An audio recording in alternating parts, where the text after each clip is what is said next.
You have probably entertained the quiet fantasy of the absolute clean slate. The sudden, overwhelming urge to pack a single bag in the middle of the night, to leave your phone on the kitchen counter, to move to a city where no one knows your name, and to just start over completely.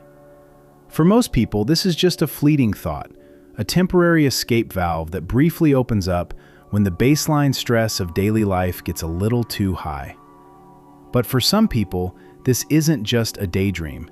It is an actionable strategy, a deeply ingrained behavioral pattern they repeat over and over again. They meet people, they form what look like incredibly intense, meaningful connections. They integrate into a friend group, or they build a seemingly solid romantic relationship. And then, one day, the switch flips. They don't just step back. They don't just ask for a little bit of space, but rather, they burn the entire bridge to the absolute ground. They block the numbers, they delete the social media profiles, and they erase every trace of the connection, leaving behind a trail of incredibly confused people wondering what on earth went wrong.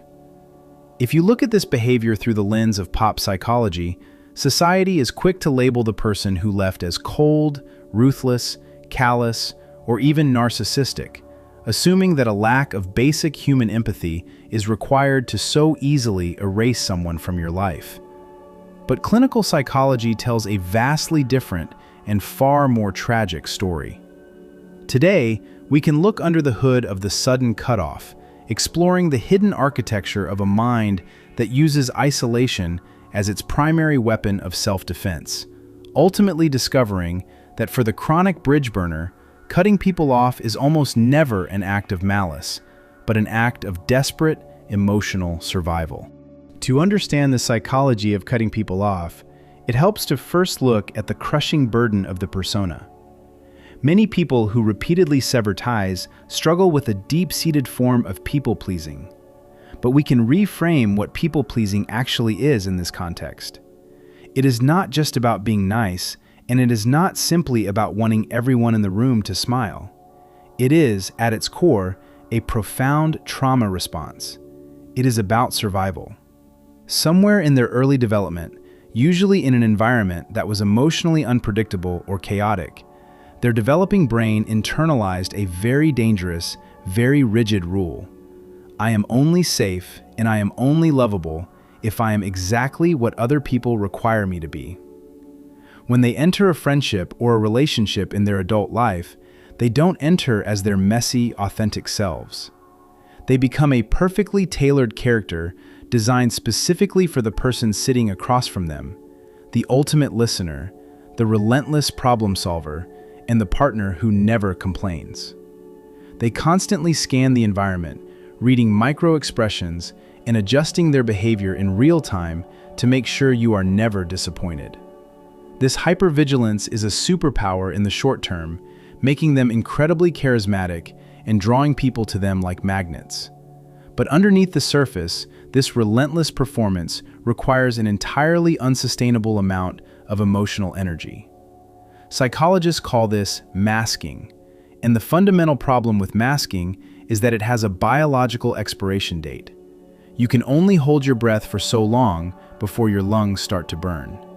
Weeks, months, or maybe even a few years into the relationship, profound exhaustion begins to set in. They feel entirely drained by the very people they are trying so hard to connect with. Because they have no blueprint for being loved just for existing, they feel completely trapped. They believe, down to their core, that if they take off the mask and show their exhaustion or real human needs, you will be disgusted and abandon them. So, they face an impossible choice. Stay and let the relationship drain them until there is nothing left of their identity, or leave. When they finally hit that block button without warning, they aren't necessarily running away from you. They are running away from the suffocating version of themselves they feel forced to play. The sudden ghosting is the only way they know how to take off the heavy armor and finally breathe without the fear of being judged. To understand the whiplash of going from best friends to strangers in an afternoon, we can look at a cognitive distortion known as splitting. Splitting is a defense mechanism where the brain loses the ability to hold nuanced thoughts about a single person. It is the absolute extreme of black and white thinking. When they first meet you, you are placed on a flawless pedestal. But human beings are inherently messy. The moment you show a normal human flaw, forgetting to text back, or making an insensitive joke, the pristine illusion violently shatters. Because their nervous system cannot process a good person who did a bad thing, the pendulum swings instantaneously. You go from being the safest person in the world to an unpredictable emotional threat. Your small mistake is interpreted as undeniable evidence that you will eventually hurt them, and their brain's threat detection center screams at them to evacuate immediately. This brings us to the core mechanism driving the sudden discard, the absolute terror of the rupture. Healthy relationships are built on a continuous cycle of rupture and repair, a misunderstanding followed by an apology, which makes the bond stronger.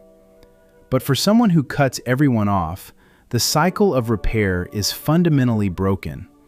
Anticipating rejection, friction isn't just a speed bump, it's a cliff. They feel catastrophic abandonment coming like a freight train. So they execute a preemptive strike. I will abandon you before you can abandon me. By orchestrating the ending themselves, they get to be the active author of the heartbreak, rather than the helpless victim.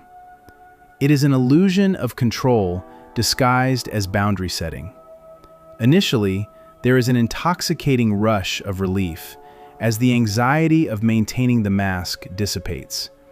They tell themselves they have successfully removed a toxic person and are protecting their peace. But true peace is the internal confidence that you can navigate conflict without falling apart. When you use the block button as your only boundary, you are protecting your fragility, building a profoundly lonely world. Over the years, this creates a quiet graveyard of connections. Eventually, they are forced to realize the terrifying truth. The common denominator in all these discarded relationships is them. The clean slate is a myth. Wherever you go, you take your unhealed triggers and your inability to tolerate human imperfection with you. If you feel a heavy knot of recognition in your stomach right now, hear this clearly. You are not broken. Your brilliant, adaptable brain developed this extreme strategy to keep you safe in a world that once felt incredibly dangerous. It was a masterpiece of survival. But you are not in that dangerous place anymore, and you are entirely capable of putting the sword down. You can choose to step out of the cycle. It starts with building a fence with a gate instead of a solid, impenetrable concrete wall. The next time a friend or a partner says something that hurts your feelings, instead of packing your mental bags in silence and planning your escape, you might try standing in the doorway. You are allowed to advocate for yourself. You are completely capable of saying out loud, "Ouch, what you just said really bothered me." And then you can choose to do the hardest thing in the world for an avoidant nervous system. Wait. Give them the chance to repair the rupture. Your brain will undoubtedly scream that you are making a fatal mistake, that you are exposing your neck to the blade. But when they apologize, when they validate your feelings and show you that they still care, your nervous system learns something revolutionary. It learns that a tiny crack in the foundation doesn't mean the entire house is falling down. It learns that you don't need to be perfect to be loved, and neither do they. The goal of a deeply meaningful life is not to find flawless people who never trigger your anxieties. It is to find flawed, messy, beautifully complex people, and to build the emotional muscle to stay in the room when it gets uncomfortable. Ultimately, The sudden discard isn't an act of cruelty, but a desperate shield against the terror of abandonment.